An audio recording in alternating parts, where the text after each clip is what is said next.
성부와 성자와 성령의 이름으로 말씀드립니다. 우리 서로 인사합시다. 우리 끝까지 같이 갑시다. 시작.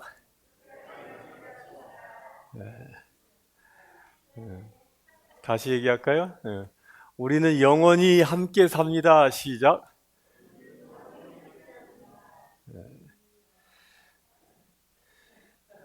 진정으로 구원받은 자는 영원히 함께 사는 신앙 공동체가 되어질 줄 믿습니다. 한 10여 년 전에 몽골에 선교 여행을 갔는데 그 초원에서 게르에서 이제 하루를 자게 됐습니다. 근데 초원의 그 게르에 가면 그 몽골은 그냥 가축하고 사람이 그냥 거의 같이 살다시피 해요. 물론 이제 동물이 게르 안에 들어오지 않지만 게르 주변에 가축들이 쭉 그 밤을 지새고 하는데 해가 딱 뜰 때쯤 되면 그때가 이제 우리가 갔을 때가 한여름 7월 달이었는데 초원이 쫙 펴져 있었죠. 근데 해가 딱 뜰 때쯤 되면 사람보다 먼저 움직이는 게 있습니다. 그게 뭐냐면 그 가축들이 여명이 착 떠오를 때 막 바삐 움직입니다. 그게 뭘 하나? 이렇게 이런 새벽에 이 가축들이 뭐 하나? 목동이 나와도 뭐 치나 어디 나가 보니까 이 몽골 그 주인들은 아예 게르에서 나오지도 않아요. 자느냐고 나오지도 않고 그냥 가축들이 그냥 매매매매매 하면서 그 풀을 뜯느냐고 난리예요. 왜 이렇게 어제 분명히 낮에도 봤는데 낮에는 이렇게 난리를 치지 않았거든요. 그냥 한가롭게 뜯다가 누워 자다가 뭐 이랬는데 그 새벽에는 막 그 양물이 전체가 막 그냥 난리가 난 거예요. 양뿐만 아니라 염소가. 뭘 하나 잘 봤더니 요놈들이요. 그 이른 새벽에 몽골이 비가 잘 안 내리는 곳이잖아요. 그러니까 7월 달인데도 비가 잘 안 내려요. 그러니까 이른 새벽에 뭐가 내리냐면 이슬이 내린다. 그러니까 그 초원에 이슬이 쫙 깔려 있으니까 그 이슬을 먹느냐고 난리. 그걸 한참을 쳐다보고 있었는데 제가 어떤 생각이 퍼뜩 들었냐면 이 초원에는 이른 새벽에 이슬을 먹기 위하여 이슬을 먹는 양도 있을 것이고 이 이른 새벽에 이슬로 갈증을 채우기 위하여 수많은 동물들이 다닐 텐데 뭐가 딱 떠올랐냐면 여기 뱀도 다니겠다 하는 생각이 실제로 몽골에 뱀이 존재하는데 그런 생각이 들면서 어떤 생각이 뜩 들었냐면 똑같은 아침 이슬을 먹고 뱀은 독을 내지만 똑같은 아침 이슬을 먹은 양은 젖을 주는구나. 그러면서 한참을 묵상을 했습니다. 나는 하나님의 말씀인 그 생명의 양식을 먹고 내 입에서는 독이 나오는가, 젖이 나오는가? 내 입에서 나오는 말이 사람을 살리는 젖의 역할을 하고 있는가? 내 입에서 나오는 말이 사람을 죽이는 독의 역할을 하고 있는가? 그 생각에 딱 미치니까 소름이 쫙 끼치는 거예요.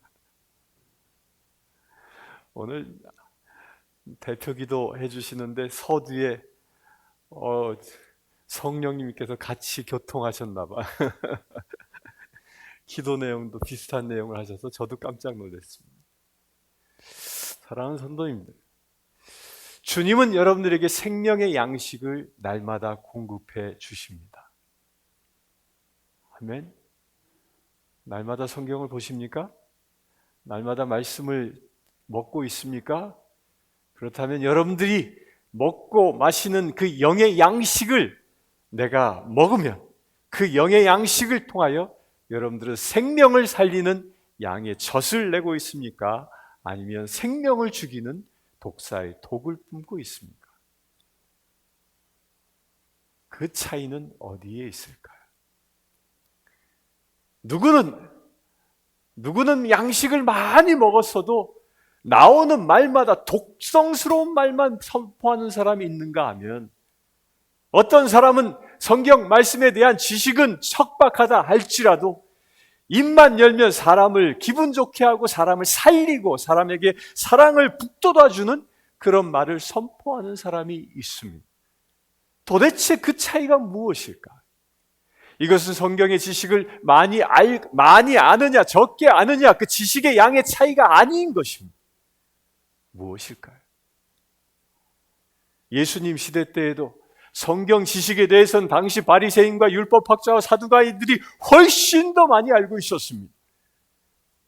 그러나 일생 세리 역할을 했고 일생 어부 역할을 했던 12제자들은 그들에 비해서는 성경을 아는 지식은 척박하기 그지없었을 것입니다. 그런데 바리새인과 사두가이파 또한 그 서기관들의 입을 통하여 선포되어지는 말은 사람들을 죽이는 독사의 독과 같은 말이었다면, 말씀에 대하여는 척박하기 그지없었던 그 베드로의 설교를 통해서는 사람을 살리는, 그의 설교를 통하여 3,000명이 돌아오고, 그의 설교를 통하여 5,000명이 돌아오고, 그의 설교를 통하여 수많은 무리들이 주님께 돌아오는 양의 젖과 같은 생명수를 공급하는 놀라운 역사가 일어난 것입니다. 그 차이가 무엇일까요?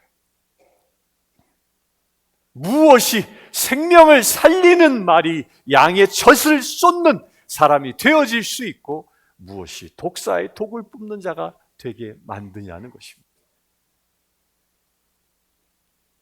그 키는요, 한 가지에 있습니다. 내 안에 예수님이 계시느냐. 좀 더 구체적으로 얘기하면 내가 날마다 주님을 바라보며 살아가고 있느냐 하는 거예요. 나의 시선을 세상의 것에 빼앗기지 아니하고, 세상의 욕심에 나의 시선을 빼앗기지 아니하고, 세상의 잡스러운 생각에 나의 생각을 빼앗기지 아니하고, 내가 주야로 예수와 눈 맞추며 살아가고 있느냐. 그래, 주님이 바라보는 곳에 내 나의 시선도 주님이 바라는 곳에 향할 수 있어야 하고, 주님의 마음이 있는 곳에 나의 마음도 향하고 있느냐 하는 것입니다. 내가 진정 예수와 눈 맞추며 살아간다면, 여러분들에게 주어진 말씀은 꿀송이보다 단 영의 양식이 되어질 것이고, 그 영의 양식은 여러분들 입술을 통하여 수많은 사람들을 살리는 양의 젖과 같은 역할을 감당하게 되어질 것입니다. 사랑하는 성도님들, 예수님은 그렇게 우리를 만들기 위하여 이 땅에 오신 것입니다. 우리로 하여금 생명을 살리는 자 되게 하시기 위하여 이 땅에 오신 것입니다. 나를 구원하여 영생에 이르게 하는 것은 물론이요, 나를 통하여 세상의 구원의 역사를 이루게 하시기 위하여 예수님은 이 땅에 오신 것입니다. 그 예수님을 이 시간 만나실 주의 이름 축원합니다. 오늘 말씀에 보면 예수님께서 성전에 들어가서 일어난 사건을 기록하고 있습니다. 오늘 읽지는 않았지만 21장 서두의 1절부터 4절까지는 그 유명한 이 과부의 헌금 이야기가 전제되어져 있는 겁니다. 부자가 헌금함에 헌금궤에다 헌금하는 것을 보고, 또 어떤 가난한 과부가 2렙톤을 넣는 것을 보고 예수님이 뭐라고 하셨냐면, 이 가난한 과부가 다른 모든 사람보다 많이 넣었으니 라는 말을 대전제로 합니다. 대부분 이 이야기는요, 여러분들 헌금 많이 해야 합니다.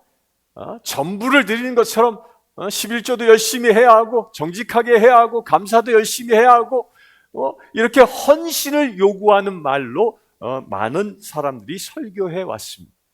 그런데 21장 전체의 맥락에서 보면요, 여기에는 예수님이 이 광경을 보고 전하고자 하는 메시지는 다른 데 있음을 우리가 알 수 있어야 합니다. 이건 단순히 헌금에 대하여 주님이 말씀하시는 것이 아닌 거예요. 이 말씀의 핵심이 무엇이냐면 과부가 자신의 전부를 드렸다라는 거예요. 무엇 때문에 드렸냐가 중요한 것이라는 거예요.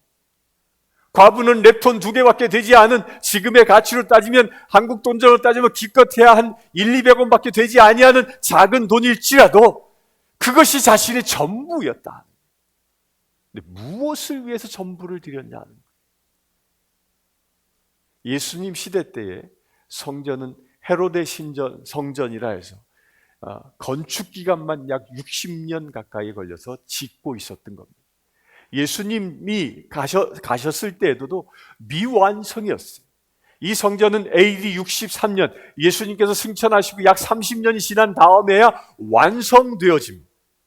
그런데 그때에도 어마어마한 규모로 성전이 지어지고 있었던 것이죠. 당시에 요세푸스의 역사학자의 기술을 보면 예루살렘 새 성전의 지붕은 금으로 덮었다. 그리고 문이 있죠. 문과 문틀을 다 금으로 만들었다. 또한 헤로데 대왕이 이 성전 주변에다가 포도나무를 엮어서 장식을 했는데 그 포도나무가 다 뭐로 만들었냐면 금으로 만들었다. 어마어마한 재물을 들여서 화려하기 그지없는, 또한 그 모든 기둥들은 무엇으로 했냐면 흰색 돌로 했다. 흰색 돌이 뭐예요? 지금으로 얘기하면 대리석이에요. 대리석. 하얀 대리석. 밖은 기둥은 하얀 대리석으로, 그 내부는 최고의 백양목으로 장식되어진 그 엄청나게 화려한 성전이었어요. 그런데 그 성전 안에 헌금궤가 있었는데 그 헌금궤가 13개 있었습니다. 13개가 있었는데 각 기도 제목마다 이 헌금궤 통이 다른 거예요. 그런데 그 헌금궤의 특징이 뭐냐면 그때 당시 사람들의 돈은 다 동전이어서 그 헌금궤에다가 돈을 넣으면 땡그랑 하면서 소리가 나는 겁니다. 그런데 당시에는 동전이 떨어지는 소리만 들어도 이게 무슨 얼마짜리 동전을 떨어뜨렸다라는 것을 알 수 있었다고 합니다. 제가 서울에 있는 교회에서 신방 다닐 때 1년에 2번씩 대신방을 합니다. 한 번 신방하면 한 150집에서 한 200집 신방을 하는데, 신방을 한 50집 정도 하고 나면요, 신방 감사헌금을 기도 테이블에다 이렇게 올려놓잖아요. 네? 그러면 이제 제가 가방에다 이렇게 집어넣으려고 딱 잡는 순간 이거 얼마다라는 걸 알아요. 딱 잡으면 알아요. 한 50번 만져보니까 이게 감이 와요. 이게 3만 원 넣으셨네. 이거 5만 원 넣으셨네. 이거 10만 원 넣으셨네. 이거 좀 많으신데. 근데 딱 하나 못 맞힌 사람이 하나 있어요. 딱 잡았는데 도대체 감이 안 오는 사람이 있었어요. 그 교회 와서 펴보니까 돈이 7만 몇천 몇백 원을 넣으셨더라고요. 그러니까 동전이 들어있으니까 감이 못 잡았는데, 하여간 그렇게 감으로 알듯이 그때 당시 사람들은 소리만 들어도 알았던 거예요. 이 랩톤이라는 것은요, 아주 얇은 돈이라 떨어져도 그렇게 큰 소리가 땅그랑 하고 큰 소리가 나지 않는, 찡그렁 정도 소리 날까요? 그런 돈이었던 거예요. 그렇게 사람들이 넣는 순간 다 아는 거예요. 다 아는 거예요. 그런데 그 초라한 돈을 거기다 넣으면서도 이 과부는 어떻게 했습니까? 자신의 전부를 드렸다. 여기에 중요한 핵심이 있습니다. 우리가 성전에 나와 주님을 만나길 원합니까? 여러분들이 와서 지금 예배를 드리고 있습니까? 이 예배를 드리고 있다면 과부처럼 나의 전부를 하나님께 드립니다라는 그 믿음의 고백이 있어야 한다는 것입니다. 그 믿음의 고백이 있는 자, 그 믿음의 고백을 통하여 예배할 때 하나님의 영광이 우리 가운데 임한다는 것입니다. 주님은 여러분들의 일부를 원하지 않습니다.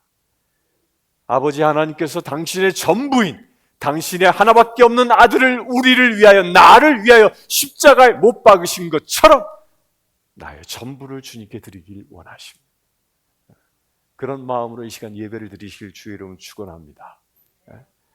그런데 그 예배를 드리는 성전이 어떻게 된다고 주님은 얘기합니까? 어떻게 돼요? 성전이 다 무너져 버리고 만다. 실제로 그것은 AD 70년에 로마의 티투스 장군이 이스라엘을 정벌하러 와서 그 성전을 다 무너뜨려 버립니다. 어떻게까지 무너뜨리냐면요, 그 아까 제가 그랬잖아요. 성전을 어떻게 만들었다? 금으로 도배했다고 그랬잖아요. 그러니까 이 티투스 장군이 성전을 무너뜨린 이유는 그 금을 캐가기 위해서인 거예요. 그런데 이 금을 이 돌과 돌 틈 사이에다가 막 찔러 넣어가지고 이게 잘 안 빠지는 거예요. 안 빠지니까 어떻게 그 돌을 다 돌벽을 무너뜨려 버린 거예요. 그리고 어떻게 불을 질러 버린 거예요. 불을 지르면 어떻게 돼요? 금이 녹아내리죠. 그렇게 해서 금을 채취해 가기 위해서 성전을 완벽하게 파헤쳐 버렸습니다. 예수님의 예언이 실제가 되어진 것이죠. 왜일까요? 왜 그 성전이,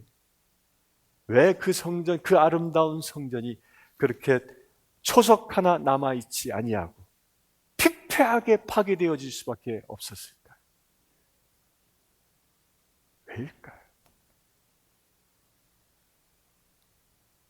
과부의 랩톤 2개를 바친 그 과부와 같은 사람들이 그 안에 없었던 것입니다.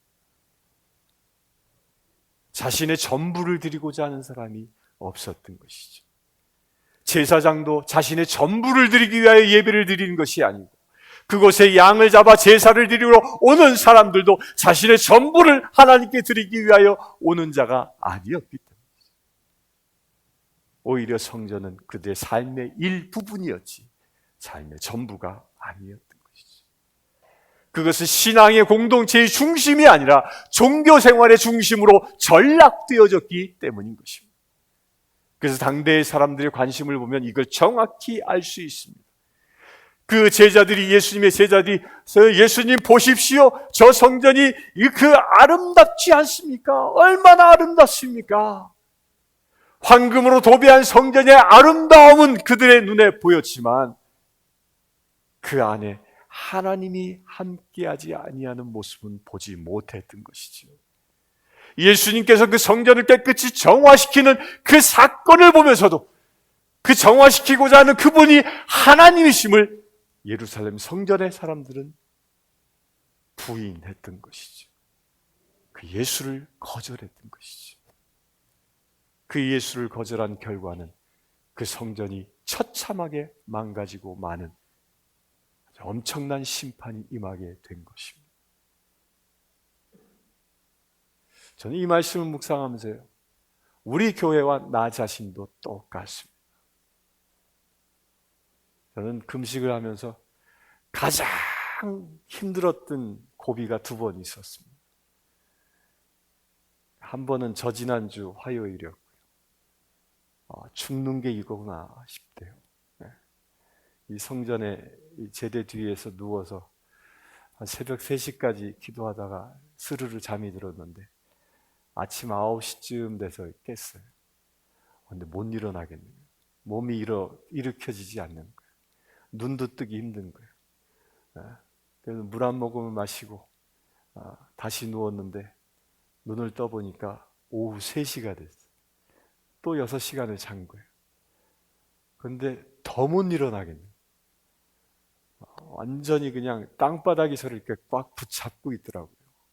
고개를 돌릴 힘도 없이. 야, 이러다 죽는 거구나.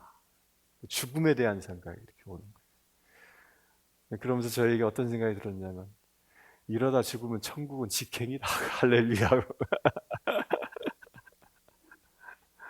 그리고 억지로 일어났는데 힘이 조금씩 생겼습니다. 첫 번째 고비였고요. 2번째 고비는 지난 한 주간이었습니다. 월요일부터 이제 힘들어지기 시작하더니 토하기 시작하더라고요. 이게 뭐 먹은 것도 없는데 물 마시면 물을 토하고, 이 토해내는데요, 이 속에서 그 담즙까지 토할 때마다 나오는 거예요. 처음에는 침 같은 게 나오고, 두 번째는 그 위산이 이제 뭐 많이 나오지도 않아요. 조금 그냥 쓰릴 정도 나오고. 그러다가 이제 그 연두빛 그 쓴물이 쏟아져 나오고. 근데 그걸 또 한참 쏟고 나면 속이 편해져요. 편안해져. 근데 그걸요, 월요일부터 지난 금요일 새벽 3시까지 그래요. 새벽 3시까지. 금요 예배도 못하고, 야, 이게 진짜 금요일날 몇 분 오셨었는데 다 가신 다음에 속이 또 미식거려서 3시까지 토해내는데, 그 세면대를 붙잡고 앉아 토해내는데요, 이거 진짜 이러다 죽는 거구나. 죽는 거구나 라는 생각이 들더라고요. 그러니까 어떤 생각이 들었냐면, 야, 이러다 이 장기가 다 입으로 나오는 게 아니야.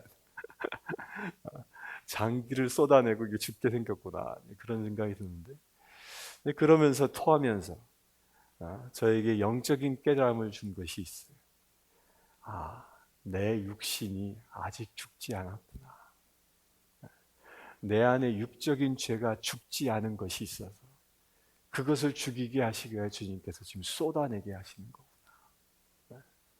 그 제 안에 있는 죄된 본성들이죠. 마치 이런 것 같아요. 우리 안에 있는 죄된 본성은요, 꼭 뭐 심하게 얘기하면 아카시아 나무 같아. 예? 이쪽에 주차장 저쪽에 가면 아카시아 나무 한 그루가 있는데 저 아주 골치야. 그게 그냥 뿌리를 내 가지고 이렇게 자라나잖아요. 그 주변 나무들을 다 잡아먹잖아요. 그 이제 자랄 때마다 가서 잘라주거든요. 잘라놓고 나면 또 쏟고, 잘라놓고 비 한번 오면 또 쏟고, 계속 쏟아요. 왜 그럴까요? 뿌리가 살아있으니까. 그러니까 제 안에도 그런 거예요. 죄된 뿌리가 내 내면 안에, 내 마음 안에 그게 자리 잡고 있으니까 그 상황과 조건이 되면 이게 자라나는 거예요. 교만해지고 싶은 조건이 되어지면 교만해져 버리고, 분을 내야 할 조건이 생기면 화를 내버리고, 소심해야 할 조건이 생기면 소심해져 버리고, 감사하라 했는데 감사하지 못하고, 이렇게 하는 그 내 안의 상황과 조건이 허락되어지면 싹을 내게 하는 그 악의 뿌리가 내 마음에 있었던 것이죠. 하나님께서 지난 한 주간 동안 그걸 캐내시는 거예요.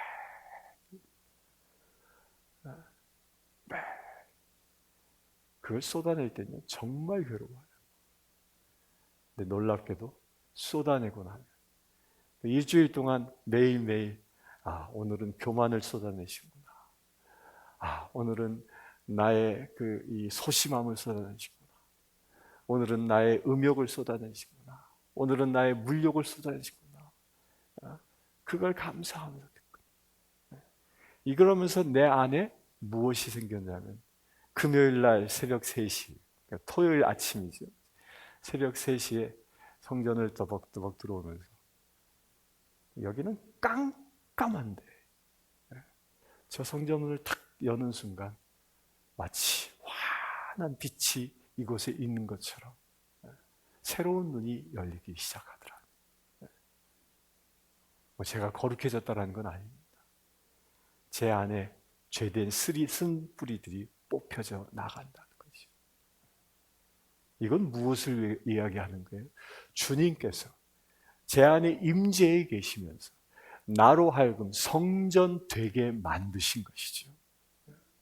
2000년 전 예수님 시대 때에 장사꾼들로 욕심으로, 사두개인들의 욕심과 욕망과 그들의 정치 야욕으로 가득 찼던 성전을 주님께서는 정화시켰음에도 불구하고 또다시 그들의 악으로 가득 찼지만, 그 악으로 가득 찬 그 성전은 결국 AD 70년 깡그리 무너지는 것처럼 내 안에 죄를 허용하고 있다면 하나님은 나를 성전 삼으신 그분께서는 예루살렘 성전처럼 나를 허물어 버릴 수도 있다는 것입니다.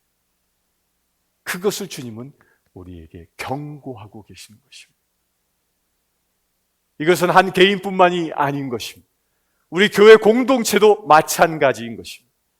우리 교회 공동체가, 우리 성신교회 공동체가 어떤 마음으로 모여 기도하고 있느냐? 이것에 따라 하나님의 축복이 임하는 그 생명의 양식이, 생명을 살리는 놀라운 역사가 우리 교회를 통하여 일어나느냐, 그렇지 않느냐가 결정되어지는 것입니다. 제가 여기 와서 산 지가 벌써 11개월이 지나가고 있는데, 들으면서 많이 들은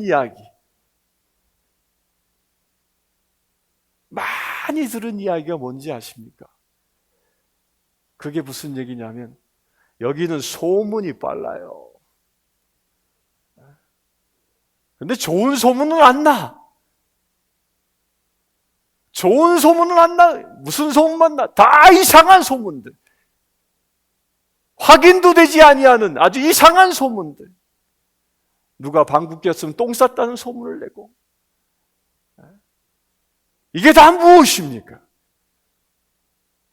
이게 그 안에 죄악이 가득하기 때문인 것이. 그 말을 전하는 사람이나 그 말을 전하는 공동체나 그 안에 죄악이 가득 차기에 그들에게 무엇이 들어가도 세상을 살리는 양의 젖이 아니라 세상을 죽이는 독사의 독이 되는 것이죠. 우리 성신교회는 어떻습니까? 우리 교회는 모이면 생명을 살리는 양의 젖을 생산합니까? 아니면 우리 교회는 모이면 독사의 독을 만들고 있습니까? 우리 깨어나야 할 것입니다. 주님은 분명히 우리를 성전 삼으셨습니다. 그러나 주님은 우리를 쓰시느냐 아니면 헐어버리시느냐는 하나님의 선택, 그 하나님의 선택의 기준은 우리가 어떻게 하느냐에 달려있는 것입니다. 우리가 진정 하나님의 성전답게 겉은 화려하게 치장치 아니할지라도 주님이 임재하시기에 합당한 거룩함을 우리가 갖추고 있다면, 생명을 사랑하고 생명의 복음을 전하고 생명의 말씀을 온 세계에 나눌 수 있는 그런 공동체가 되어져 있다면, 주님은 내십일 이 땅에 있는 한인 성신교회를 잊지 않으시고 쓰실 것입니다. 이 교회를 통하여 역사하실 것입니다. 마지막 때를 이 교회를 통하여 준비하실 것입니다. 우리 사랑하는 성도님들, 오늘 예배를 드리는 분만이라도 여러분들의 입술을 통하여 양의 젖이 공급되어지기를 축원합니다. 여러분들 한 사람 한 사람이 주님이 임하여 계신 성전이다라는 그런 강력한 믿음을 가지시고 늘 주님과 눈 맞추며 사시며 주님의 말씀을 세상에 전할 수 있는 믿음의 공동체 되어지실 주의 이름 축원합니다. 여러분들을 통하여 세상이 살아나고 여러분들을 통하여 하늘이 기뻐하는 놀라운 우리 교회 되기를 주의 이름 축원합니다. 기도하겠습니다. 주 아버지 하나님,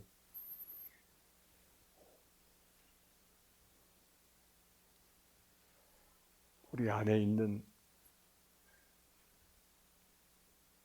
죄의 모든 악의 뿌리들을 예수님의 보혈로 씻고 덮습니다. 우리가 정결해지기를 원합니다.